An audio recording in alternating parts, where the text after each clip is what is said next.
Hi. അപ്പോൾ സർവ്വവും ദൈവദാനം ഈ ടോപ്പിക്കാണ് നമ്മളിന്ന് പറയുന്നത്. ഇത് പറഞ്ഞാൽ തീരാത്തൊരു ടോപ്പിക്കാണെന്ന് അറിയാം. നമ്മൾ ബൈബിളിലെ ഏത് പുസ്തകം എടുത്താലും ഈ ദൈവദാനത്തെ പറ്റി അതിൽ പ്രതിപാദിക്കുന്നുണ്ട്. ദൈവത്തിൻ്റെ ദാനത്തെ പറ്റി പ്രതിപാദിക്കുന്നുണ്ട്. പക്ഷെ ഇന്ന് നമ്മൾ സർവ്വവും ദൈവദാനം നമ്മൾ ആണ് എന്ന് മനസ്സിലാക്കുന്നത് യൂഥിത്തിൻ്റെ പുസ്തകത്തിൽ നിന്നാണ്. അപ്പോൾ യൂഥിത്ത് പഴയ നിയമത്തിലൊരു ധീരവനിതയാണ്. ധീരവനിതമാരിൽ ഒരാളാണ്. എൻ്റെ പേഴ്സണലായിട്ട് ഞാൻ ഇഷ്ടപ്പെടുന്നത് നമ്മുടെ 7 മക്കളുടെ അമ്മയില്ലേ, സ്വന്തം മക്കളെല്ലാവരെയും വധിക്കാൻ വേണ്ടി ദൈവത്തിനെതിരെ നിൽക്കാൻ തയ്യാറാവാതെ ദൈവത്തിൻ്റെ ഒപ്പം നിൽക്കാൻ വേണ്ടി 7 മക്കളെയും വധിക്കാൻ വേണ്ടി വിട്ടുകൊടുത്ത അമ്മ. അതാണ് എനിക്ക് ഏറ്റവും ഫേവറേറ്റ്. നമ്മളൊരു വീഡിയോയിൽ ആ അമ്മേനെ നമ്മൾ പരിചയപ്പെടുന്നുണ്ട്. തുടർന്നുള്ളൊരു വീഡിയോയിൽ ഇന്ന് നമ്മൾ പരിചയപ്പെടുന്നത് യൂദിത്തിനെയാണ്. അത് എങ്ങനെയാണ് സർവ്വവും ദൈവദാനം ആയി യൂദത്ത് കരുതുന്നത്, അല്ലെങ്കിൽ അത് നമുക്ക് വഴിയെ പറയാം. അപ്പോൾ നമ്മൾ വചനം വായിക്കുകയാണ്. യൂദത്തിൻ്റെ പുസ്തകത്തിലെ 8-ാം അധ്യായത്തിലെ 11 മുതലാണ് നമ്മൾ വചനം വായിക്കുന്നത്. വചനം വായിച്ചിട്ട് ആ സാഹചര്യം എന്താണെന്നൊക്കെ നമ്മൾ പ്രതിപാദിക്കുന്നുണ്ട്. അപ്പോൾ അതിന് മുൻപുള്ള വചനങ്ങൾ നമ്മൾ വായിക്കും. ആദ്യം ഈ ഒരു സാഹചര്യം അറിയാൻ വേണ്ടിയിട്ട് യൂദത്തിൻ്റെ 8-ാം അധ്യായത്തിലെ 11 മുതലുള്ള വാക്യങ്ങൾ നമുക്ക് ശ്രദ്ധിക്കാം. അപ്പോൾ അവൾ അവരോട് പറഞ്ഞു, ബത്തൂലിയ ജനത്തിൻ്റെ ഭരണകർത്താക്കളെ ശ്രദ്ധിച്ചു കേൾക്കുവിൻ. ഇന്ന് നിങ്ങൾ ജനത്തോട് പറഞ്ഞത് ശരിയല്ല. നിർദ്ദിഷ്ട കാലാവധിക്കുള്ളിൽ കർത്താവ് തിരിഞ്ഞു നമ്മെ സഹായിക്കാത്ത പക്ഷം നഗരം ശത്രുക്കൾക്ക് അടിയറവെച്ചു കൊള്ളാമെന്ന് നിങ്ങൾ ദൈവത്തെയും നിങ്ങളെയും സാക്ഷിയാക്കി ആണയിട്ട് വാഗ്ദാനം ചെയ്തു. ഇന്ന് ദൈവത്തെ പരീക്ഷിക്കുകയും മനുഷ്യരുടെ മുൻപിൽ ദൈവത്തിൻ്റെ സ്ഥാനത്ത് നിങ്ങളെ തന്നെ പ്രതിഷ്ഠിക്കുകയും ചെയ്തിരിക്കുന്ന നിങ്ങൾ ആരാണ്? സർവശക്തനായ കർത്താവിനെ നിങ്ങൾ പരീക്ഷിക്കുന്നു, എന്നാൽ നിങ്ങൾ ഒരിക്കലും ഒന്നും ഗ്രഹിക്കുകയില്ല. മനുഷ്യഹൃദയങ്ങളുടെ ഉള്ളറയിൽ പ്രവേശിച്ച് അവൻ ചിന്തിക്കുന്നത് എന്തെന്ന് കണ്ടുപിടിക്കാൻ നിങ്ങൾക്കാവില്ല. ഇവയെല്ലാം ഉണ്ടാക്കിയ ദൈവത്തെ പരീക്ഷിക്കാമെന്നും അവിടുത്തെ മനസ്സ് കാണുകയും ചിന്ത മനസ്സിലാക്കുകയും ചെയ്യാമെന്നും വിചാരിക്കാൻ നിങ്ങൾക്ക് എങ്ങനെ കഴിയും? എൻ്റെ സഹോദരന്മാരെ, പാടില്ല. നമ്മുടെ ദൈവമായ കർത്താവിനെ പ്രകോപിപ്പിക്കരുത്. ഈ 5 ദിവസത്തിനകം നമ്മെ രക്ഷിക്കാൻ അവിടത്തേക്ക് ഇഷ്ടമില്ലെങ്കിൽ തന്നെയും തനിക്ക് ഇഷ്ടമുള്ള ഏതു സമയത്തും നമ്മെ രക്ഷിക്കാനോ ശത്രുക്കളുടെ മുൻപാകെ നശിപ്പിക്കാനോ അവിടത്തേക്ക് കഴിയും. അപ്പോൾ സാഹചര്യത്തിലേക്ക് നമുക്ക് വരാം. അപ്പോൾ അന്ന് ഈ യൂദിത്തിൻ്റെ പുസ്തകം എഴുതാവുന്ന ആ സമയത്ത്, ആ ഒരു ആസ്പദമായ സമയത്ത് അസീറിയ രാജാവ് നബൂഖദ്നേസർ ലോകം മുഴുവൻ പോയി സർവ്വജനങ്ങളുടെയും അധിപനായി വാഴാൻ വേണ്ടിയിട്ട് ആഗ്രഹിച്ചു. അപ്പോൾ അതിൻ്റെ ഭാഗമായിട്ട് ഈ അസീറിയ രാജാവിൻ്റെ ഒരു സർവ്വസൈന്യാധിപനായ ഹോളോഫർണസിനെ ലോകം മുഴുവൻ അയക്കുകയാണ്. എന്നിട്ട് സകല ജനങ്ങളും ദേശങ്ങളും ആളുടെ കീഴിൽ അടിയറവ് വരാൻ, ഈ നബൂഖദ്നേസറിൻ്റെ രാജ്യത്തിൻ്റെ കീഴിലാവാൻ വേണ്ടിയിട്ട്. അങ്ങനെ ആ ശ്രമത്തിൻ്റെ ഭാഗമായിട്ട് പല രാജ്യങ്ങൾ കീഴടക്കിയ ഹോളോഫർണോസ് കാനാൻ ദേശത്തെത്തി. കാനാൻ ദേശത്തെത്തി അവിടെയുള്ള രാജ്യങ്ങളുണ്ടല്ലോ. ഇപ്പോൾ ഏസാവിൻ്റെ രാജവംശമുണ്ട്, അമോൻ്റെ രാജവംശമുണ്ട്, ആ നാട്ടുകാരൊക്കെ ഉണ്ട്. അപ്പോൾ അവരൊക്കെ അവരൊക്കെ ആയിട്ട് സന്ധിയിൽ ഏർപ്പെട്ടു. അവരൊക്കെ ഹോളോഫർണസിൻ്റെ വന്ന് ഒരടിയറവ് വെച്ചു. അങ്ങനെ അവരുടെ വന്നവരുടെ കൂട്ടത്തിൽ യൂദാദേശത്തെ കണ്ടില്ല. അപ്പോൾ യൂദാദേശത്തെ കണ്ടില്ല. അപ്പോൾ ഇതൊരു സ്വാഭാവികമായിട്ടും അങ്ങനെയല്ല. ആൾ പോകുമ്പോൾ യുദ്ധം ഒഴിവാക്കിയിട്ട് ആളുകൾ ഇവരെ വന്ന് സ്വതവേ വലിയൊരു മഹാന്മാരായ രാജാക്കന്മാരും അല്ലെങ്കിൽ സർവ്വസൈന്യാധിപനൊക്കെ ഒരാളുടെ കീഴിൽ ചെറിയ ചെറിയ രാജവംശങ്ങൾ അല്ലെങ്കിൽ മറ്റേ ഗോത്രങ്ങൾ അടിയറവൊക്കെയാണ് അന്ന് പതിവ്. ഇത് ഇവരെ കണ്ടില്ല. അപ്പോൾ അങ്ങനെ വന്നപ്പോൾ എന്തുകൊണ്ടെന്ന് അയാൾ അന്വേഷിച്ചു. ഹോളോഫർണസ് സർവ്വസൈന്യാധിപനാകുമ്പോൾ സാമാന്യം ബോധമുള്ള ഒരാളാണ്. അപ്പോൾ ഈ ഓൾറെഡി അടിയറവ് വെച്ച ഒരു ഗ്രൂപ്പിലെ ഒരാളുണ്ട്. അപ്പോൾ ആളുടെ പേരാണ് ആഗ്യോർ. ഈ ആഗ്യോർ അസീറിയ അസീറിയ രാജാവിൻ്റെ കീഴിലേക്ക് വന്ന അമോന്യർ എന്നുള്ള ഗണത്തിലെ ഒരു നേതാവാണ്. അപ്പോൾ ഈ ആഗ്യോറിൻ്റെ വർത്തമാനത്തിന് കുറച്ച് വിലയുണ്ട്. കാരണം ഒരു ജനനേതാവാണ് ഈ ആഗ്യോർ. അമോന്യരുടെ ഒരു ജനനേതാവാണ് ആഗ്യോർ. അപ്പോൾ ആഗ്യോറിനെ നമ്മളിവിടെ പരിചയപ്പെടേണ്ട ആവശ്യമുണ്ട്. അപ്പോൾ ആഗ്യോർ സത്യത്തിൽ ദൈവത്തിന് സാക്ഷ്യം വഹിക്കുന്ന ഒരാളാണ്. ആഗ്യോർ പറഞ്ഞത് ആഗ്യോറിൻ്റെ തലമുറ പ്രകാരമൊക്കെ കേട്ട് വന്ന വാമൊഴിയായിട്ട് കേട്ട ഇസ്രായേൽ വംശത്തിൻ്റെ പാരമ്പര്യത്തെയാണ് ആഗ്യോർ വെളിപ്പെടുത്തിയത്. അപ്പോൾ ആഗ്യോർ അങ്ങനെ ദൈവത്തിന് സാക്ഷ്യം വഹിച്ചിട്ടുണ്ട് അന്ന്. അപ്പോൾ ആഗ്യോർ സാക്ഷ്യപ്പെടുത്തത് എന്താണെന്ന് പറയാം. അപ്പോൾ ആഗ്യോറിൻ്റെ സാക്ഷ്യം നമ്മൾ കാണുന്നത് 5-ാം അധ്യായത്തിൽ 19 മുതലാണ്. അപ്പോൾ നമ്മൾ അവിടേക്ക് വായിക്കുകയാണ്. അതായത് ആഗിയോർ പറഞ്ഞു തുടങ്ങി.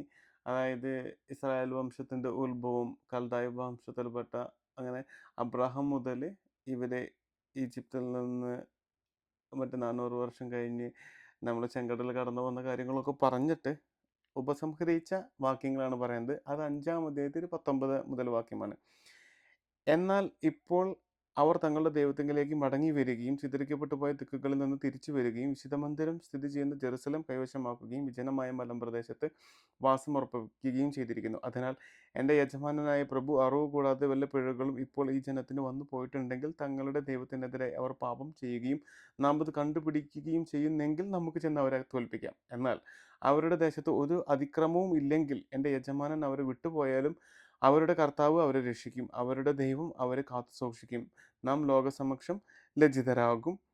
ഇങ്ങനെയാണ് ഒരു സംഗ്രഹിക്കുന്നത്.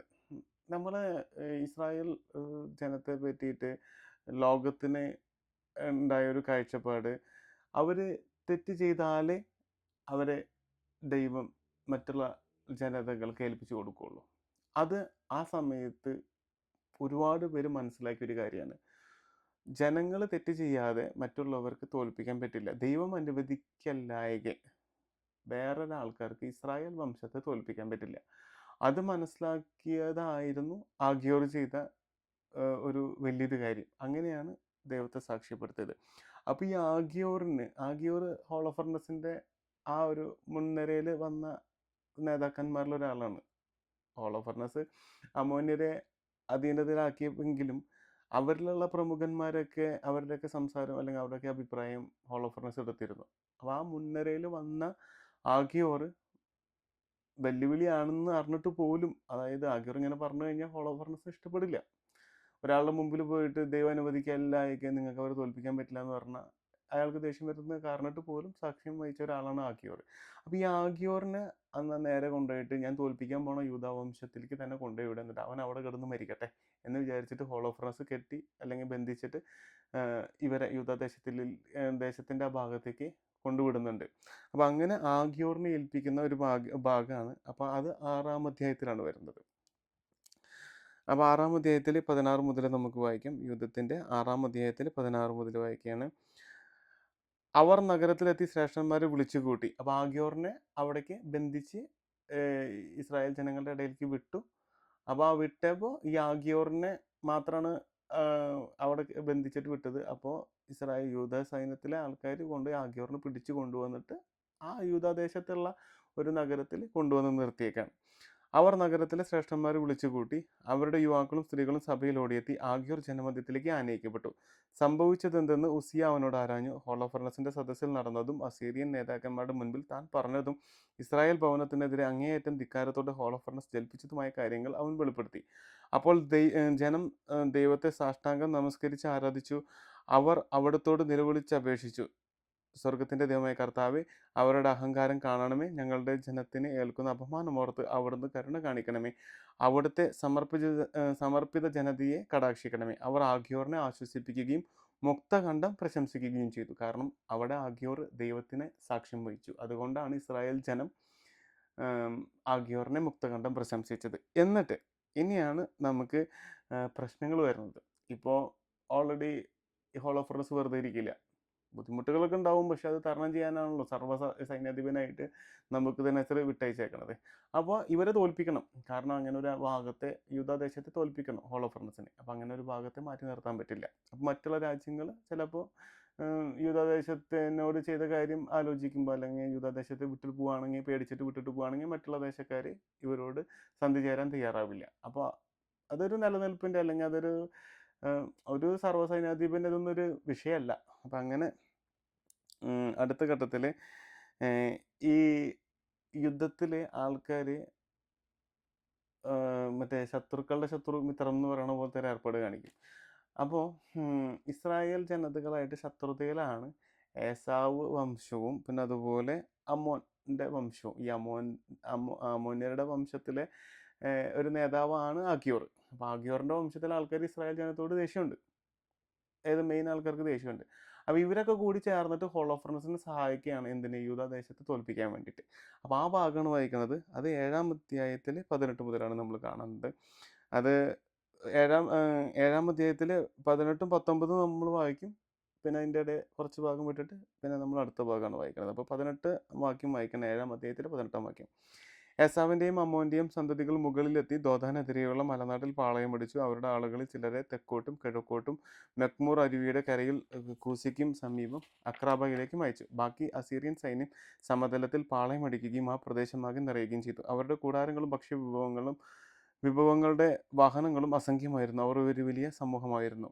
ശത്രുക്കളാൽ വലയം ചെയ്യപ്പെട്ട് രക്ഷാമാർഗം ഒന്നും കാണാതെ ധൈര്യം ക്ഷയിച്ച് ഇസ്രായേൽ ജനം ദൈവമായ കർത്താവിനോട് നിലവിളിച്ചു. അപ്പോൾ ഉണ്ടായൊരു കാര്യം എന്ന് പറഞ്ഞു കഴിഞ്ഞാൽ, ഈ അമോന്യരും പിന്നെ അതുപോലെ ഏസാവ് ജനതയൊക്കെ കൂടിയിട്ട് യൂദായെ തോൽപ്പിക്കാൻ വേണ്ടിയിട്ട് ഹോളോഫർണസിനെ സഹായിക്കാൻ വേണ്ടി വലിയ പാളയങ്ങളൊക്കെ സെറ്റാക്കി. ഒപ്പം തന്നെ ഇവർക്ക് വരുന്ന ജലസ്രോതസ് വെള്ളം ഇവർ തടഞ്ഞു. വെള്ളം തടഞ്ഞപ്പോൾ തന്നെ കാര്യങ്ങൾ നടക്കാൻ പറ്റാണ്ടായി. മൊത്തം സമൂഹത്തിൽ 34 ദിവസം അവർ അവിടെ ഇത് ചെയ്തു, വെള്ളം ബ്ലോക്ക് ചെയ്തു, അങ്ങനത്തെ കാര്യങ്ങളൊക്കെ ചെയ്തു. അപ്പോൾ ഇസ്രായേൽ ജനങ്ങൾ റിസർവ് ചെയ്ത വെള്ളം കഴിഞ്ഞു. ഇനി അവർക്ക് ജീവിക്കാൻ മാർഗ്ഗമില്ല, വെള്ളമില്ലാതെ ജീവിക്കാൻ പറ്റില്ല, കുടിക്കാനോ വെള്ളം ഒന്നുമില്ല. അപ്പോൾ ആ സാഹചര്യത്തിലാണ് ഇപ്പോൾ ഇസ്രായേൽ ജനത നിൽക്കുന്നത്.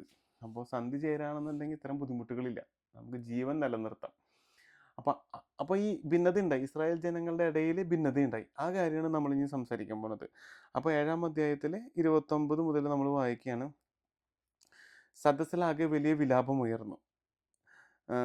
അവർ ദൈവമായ കർത്താവിനോട് ഉച്ചത്തിൽ നിലവിളിച്ചു. ഉസിയ അവരോട് പറഞ്ഞു, എൻ്റെ സഹോദരന്മാരെ, ധൈര്യമായിരിക്കുവിൻ.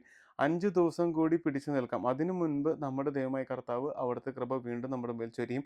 അവിടുന്ന് നമ്മെ നിശേഷം കൈവിടുകയില്ല. എന്നാൽ ഈ ദിനങ്ങളിൽ ഒരു സഹായം ലഭിക്കാതെ കടന്നു പോയാൽ ഞാൻ നിങ്ങൾ പറയുന്നത് പോലെ ചെയ്യാം. അപ്പോൾ ദൈവത്തിന് വേണ്ടിയിട്ട് ഒരു 5 ദിവസം നമ്മൾ ക്ഷമിച്ച് കാത്തിരിക്കുക, ദൈവം അതിൽ ഇടപെടും എന്ന് പറഞ്ഞു. ഈ സാഹചര്യത്തിലാണ് നമ്മൾ ആദ്യം വായിച്ച വചനം മറ്റേ യൂദിത്ത് വന്ന് പറയണത്. അതായത് നിങ്ങൾ പറയുന്ന ദിവസം കണക്ക് കൂട്ടാൻ കാത്തിരിക്കുന്ന ആളല്ല ദൈവം. അവിടെ ദൈവം ദാനമായിട്ടാണ് നമുക്ക് എല്ലാം തരുന്നത്. അതിൽ ഞാൻ 5 ദിവസം ഈ കാര്യം ചെയ്യും, ഞാൻ ഇത്ര പ്രാർത്ഥന ചെയ്യും, അല്ലെങ്കിൽ എത്ര ദിവസം ഞാൻ പള്ളിയിൽ പോവും, അതിൻ്റെ ഉള്ളിൽ ദൈവം എനിക്ക് നടത്തി തരണം, അല്ലെങ്കിൽ ഞാൻ വേറെ എന്തെങ്കിലും മാർഗം നോക്കും. അതായത് നമ്മളിലുള്ള പലർക്കും, എനിക്കും നിങ്ങൾക്കും, അല്ലെങ്കിൽ നമ്മളിലുള്ള പലരും അറ്റ് എ സെർട്ടൈൻ മറ്റേ ഇത് വെച്ചിട്ടാണ്, നമ്മൾ പറയില്ലേ, കണ്ടീഷനിൽ വെച്ചിട്ടാണ് നമ്മൾ ദൈവത്തെ സ്നേഹിക്കുന്നത്. നമ്മൾ കണ്ടീഷൻ വെച്ചിട്ടാണ്. ഞാൻ 3 മാസം ബൈബിൾ വായിച്ചാൽ എനിക്ക് ഈ കാര്യം നടത്തണം, അത് തുടർന്നും ജീവിതത്തിൽ വായിക്കേണ്ടതാണ് എന്ന് നമ്മൾ ചിന്തിക്കില്ല. അല്ലെങ്കിൽ ഞാൻ ഒരു 100 കുർബാന കൂടാം, എനിക്ക് എൻ്റെ ഒരു പ്രത്യേക ഒരു ആവശ്യം നടക്കണം. അങ്ങനെയൊക്കെ കാര്യങ്ങളൊക്കെ വിട്ടിട്ട് നമ്മളിത് ദൈവത്തിനോട് നമ്മൾ അടുത്തടുത്ത് പോകണം എന്ന് വിചാരിച്ച് ചെയ്യണം എന്നാണ് യൂദിത്ത് ഇവിടെ പറയണത്. അപ്പോൾ യൂദിത്ത് പറഞ്ഞ വാക്യം ഞാൻ ഒന്നും കൂടി ആവർത്തിക്കണം. ആദ്യം നമ്മൾ പറഞ്ഞത് ആ കാര്യം തന്നെയാണ്, 8-ാം അധ്യായത്തിലെ കാര്യം തന്നെയാണ്. ഇതെനിക്ക് യൂദിത്തിൻ്റെ പുസ്തകത്തിൽ ഏറ്റവും ഇഷ്ടപ്പെട്ട ഒരു കാര്യമാണ്. യൂദിത്ത് ഭയങ്കര, എനിക്ക് എന്തുകൊണ്ട് യൂദിത്ത് ഇമ്പോർട്ടൻ്റ് ആയി എന്നുള്ളത് ഈ ഒരു വാക്യത്തിലാണ് കിടക്കുന്നത്. അപ്പോൾ പറഞ്ഞത് എന്തായിരുന്നു, യൂദിത്ത് പറഞ്ഞതാണ്, ഈ 5 ദിവസത്തിനകം, അതായത് 8-ാം അധ്യായം, യൂദിത്തിൻ്റെ പുസ്തകം 8-ാം അധ്യായത്തിലെ 15-ാം വാക്യമാണ്. ഈ 5 ദിവസത്തിനകം നമ്മെ രക്ഷിക്കാൻ അവിടത്തേക്ക് ഇഷ്ടമില്ലെങ്കിൽ തന്നെയും തനിക്ക് ഇഷ്ടമുള്ള ഏത് സമയത്തും നമ്മെ രക്ഷിക്കാനോ ശത്രുക്കളുടെ മുൻപാകെ നമ്മെ നശിപ്പിക്കാനോ അവിടത്തേക്ക് കഴിയും. നമ്മുടെ ദൈവമായ കർത്താവിൻ്റെ ലക്ഷ്യങ്ങളെ നിയന്ത്രിക്കാൻ ശ്രമിക്കരുത്. ഭീഷണിക്ക് വഴങ്ങാനും തർക്കിച്ച് കീഴടക്കാനും ദൈവം മനുഷ്യനെ പോലെയല്ല. അതിനാൽ അവിടുത്തെ രക്ഷയ്ക്കായി നാം കാത്തിരിക്കുമ്പോൾ നമുക്ക് അവിടുത്തെ വിളിച്ച് സഹായം അപേക്ഷിക്കാം. അവിടുന്ന് പ്രസാദിക്കുന്നെങ്കിൽ നമ്മുടെ സ്വരം ശ്രവിക്കും. അപ്പോൾ പിന്നെ ഒരു പ്രതീക്ഷയും കൂടി കൊടുക്കുകയാണ്. നമ്മുടെ പിതാക്കന്മാർ വാളിനിരയായതും കവർച്ച ചെയ്യപ്പെട്ടതും ശത്രുക്കളുടെ മുൻപിൽ ഭീകരമായ കഷ്ടതകൾ അനുഭവിച്ചതും അങ്ങനെ പ്രവർത്തിച്ചതിലാണ്. എങ്ങനെയെന്ന് പറഞ്ഞു കഴിഞ്ഞാൽ, അവർ പണ്ടത്തെ പോലെ കരാന്തരബദ്ധമായ ദേവന്മാരെ ആരാധിച്ച ഒരു ഗോത്രമോ കുടുംബമോ ഒക്കെ അവരുടെ ഇടയിലുണ്ടായിരുന്നു. അതുകൊണ്ടാണ് മുൻകാലങ്ങളിൽ ഇസ്രായേൽ ജനത കൊടുക്കപ്പെട്ടത്, മറ്റ് രാജ്യങ്ങൾക്ക് ഏൽപ്പിക്കപ്പെട്ട് കൊടുത്ത് ആ സമൂഹം നാമാവശേഷമാവുന്ന തരത്തിൽ അവർ മാറിപ്പോയത്. പിന്നെ അവർ ഒത്തുചേർന്ന് വന്നിട്ട് അധികം ദിവസമായിട്ടില്ല, അധികം മാസങ്ങളായിട്ടില്ല. അപ്പോഴാണ് ഹോളോഫർണസ് പുതിയ പ്രശ്നമായിട്ട് വന്നിരിക്കുന്നത്. അപ്പോൾ ഈ സാഹചര്യത്തിലാണ് പറയാം 5 ദിവസം നിങ്ങൾ ക്ഷമിക്ക് എന്ന് നമ്മൾ അവിടുത്തെ പ്രധാന പുരോഹിതരൊക്കെ പറഞ്ഞ് ജനങ്ങളെ പിടിച്ചു നിർത്തുകയാണ്. അങ്ങനെ പിടിച്ചു നിർത്തണ്ട, ദൈവത്തിന് തോന്നുമ്പോൾ നമുക്ക് ദാനമായിട്ട് തരട്ടെ എന്ന് പറഞ്ഞിട്ടാണ് യൂതിത്ത് ഇവിടെ സമർത്ഥിക്കുന്നത്. പിന്നീട് യൂതിത്ത് സ്വയം മറന്ന് എന്ത് ചെയ്തു, ഹോളോഫർണസിൻ്റെ മറ്റേ കോട്ടയിലൊക്കെ പോയി അവിടെ ഹോളോഫർണസിൻ്റെ തല വെട്ടിയെടുത്ത് വരുന്ന രംഗങ്ങളൊക്കെ വേറെയുണ്ട്. പക്ഷേ ഇന്ന് ഞാൻ ഇവിടെ വെച്ച് ഈ നമ്മുടെ വചനാധിഷ്ഠിതമായ കാര്യങ്ങൾ നിർത്തുകയാണ്. എന്തുകൊണ്ടാന്ന് പറഞ്ഞു കഴിഞ്ഞാൽ നമ്മൾ മിക്കവാറും നമ്മൾ ഒരു സെർട്ടൈൻ കണ്ടീഷൻ വെച്ചിട്ട് നമ്മൾ ദൈവത്തെ സ്നേഹിക്കാൻ നമുക്കത് അങ്ങനെയല്ല നമ്മൾ ദൈവത്തെ സ്നേഹിക്കേണ്ടത്. ഇതൊരു കണ്ടിന്യൂസ് നെവർ എൻഡിങ് പ്രോസസ്സാണ്. ദൈവത്തിലേക്ക് നമ്മളുടെ യാത്ര എന്നുള്ളത് അത് തീരാത്ത യാത്രയാണ്. അത് ഒരു പ്രത്യേക ഒരു ആവശ്യത്തിന് വേണ്ടി മാത്രം ഉള്ള ഒരു യാത്രയല്ല. അപ്പോൾ അത് ദൈവത്തിന് നമ്മളങ്ങനെ യാത്ര ചെയ്തുകൊണ്ടിരിക്കുമ്പോൾ നമുക്ക് കിട്ടുന്ന ദാനങ്ങളാണ്. അതല്ലാതെ ഞാൻ ഇന്നത് ചെയ്തില്ലേ, ഞാൻ ഇത്ര കൊല്ലം പള്ളിയിൽ പോയില്ലേ, അല്ലെങ്കിൽ ഞാൻ ഇത്ര ദാനധർമ്മങ്ങൾ ചെയ്യുന്ന ഒരാളല്ലേ, അപ്പോൾ എനിക്കിത് കിട്ടാൻ അവകാശമുണ്ട്. അങ്ങനെയല്ല. നമുക്ക് കിട്ടുന്ന എല്ലാ അനുഗ്രഹങ്ങളും ദാനങ്ങളാണ്. അപ്പോൾ ആ ദാനങ്ങൾ നമുക്ക് കിട്ടാൻ വേണ്ടി ദൈവത്തോട് ചോദിക്കാം, ദൈവമേ എനിക്ക് തരണമേ എന്ന് ചോദിക്കാം. അല്ലാണ്ട് ഞാൻ ഒരു 5 ആഴ്ച പള്ളിയിൽ പോവും, അല്ലെങ്കിൽ ഒരു മാസം ഞാൻ ഇന്നത് കാര്യം ചെയ്യും, എനിക്കത് അർഹിക്കപ്പെട്ടതാണ്, അങ്ങനെയല്ല. നമ്മൾ നമ്മളത് ചോദിച്ചു മേടിക്കണതിലല്ല, ദൈവം നമുക്ക് അറിഞ്ഞു തരുന്നതിലാണ് അങ്ങനെയാണത് വർക്കാവുന്നത്. പല ആൾക്കാരും അല്ലെ, നമ്മൾ നിസ്സാരരായിരിക്കും, നമ്മളൊന്നും അല്ലാത്ത സമയത്താണ് ദൈവം നമ്മളിലേക്ക് ഇറങ്ങി വരുന്നത്, ദൈവം നമ്മളിൽ പ്രവർത്തിക്കുന്നത്. അപ്പോൾ ഇന്ന് നിങ്ങൾക്ക് നല്ലൊരു ദിവസം ആശംസിക്കുന്നു. അപ്പോൾ യൂതിത്തിൻ്റെ വലിയൊരു കാഴ്ചപ്പാടാണ് നമ്മളൊരു ടൈം ബോണ്ട് അല്ലെങ്കിൽ സമയബന്ധിതമായിട്ട് നമ്മൾ ദൈവത്തോട് വാശി പിടിച്ച് ചോദിക്കരുത്. പ്രത്യേകിച്ച് ഭൗതിക ആവശ്യങ്ങൾ. ആത്മീയ ആവശ്യങ്ങൾ നമുക്ക് ചോദിക്കാം. ദൈവമേ എനിക്ക് വിശ്വാസം കുറവാണ്, എനിക്ക് വിശ്വാസം തരണം, അല്ലെങ്കിൽ എനിക്ക് പ്രാർത്ഥിക്കാനുള്ള വരം തരണം. നമുക്ക് ആത്മീയ ആവശ്യങ്ങൾ നമുക്ക് ചോദിക്കാം. നമുക്ക് എങ്ങനെ വേണമെങ്കിലും ചോദിക്കാം. കാരണം ആ ചോദിക്കുന്നതിലെ എന്താണ് ആവശ്യം എന്ന് നമ്മുടെ യേശുവിന് ദൈവത്തിന് അറിയാം. അപ്പോൾ അതൊക്കെ ആത്മീയ കാര്യങ്ങൾ നമുക്ക് എങ്ങനെയും ചോദിക്കാം. പക്ഷെ ഭൗതിക കാര്യങ്ങൾ അത് ദൈവത്തിൻ്റെ ദാനമാണ്. അത് നമ്മൾ ദൈവത്തോടൊപ്പം നിൽക്കുമ്പോൾ നമുക്ക് ആവശ്യമുള്ളതിനൊക്കെ കൂടുതൽ, അല്ലെങ്കിൽ നമ്മൾ പ്രതീക്ഷിക്കുന്ന അളവിലല്ലാതെ വേറൊരു ലെവലിൽ ദൈവം നമുക്ക് തരും. അപ്പം നമ്മൾ ചോദിക്കാതെ തന്നെ നമ്മുടെ ആവശ്യങ്ങൾ അറിയുന്ന ദൈവത്തെ നമുക്കിന്ന് സ്തുതിച്ച് ആരാധിച്ച് മഹത്വപ്പെടുത്താം. ഈശോ മിശിഹായ്ക്ക് സ്തുതിയായിരിക്കട്ടെ. ആമേൻ.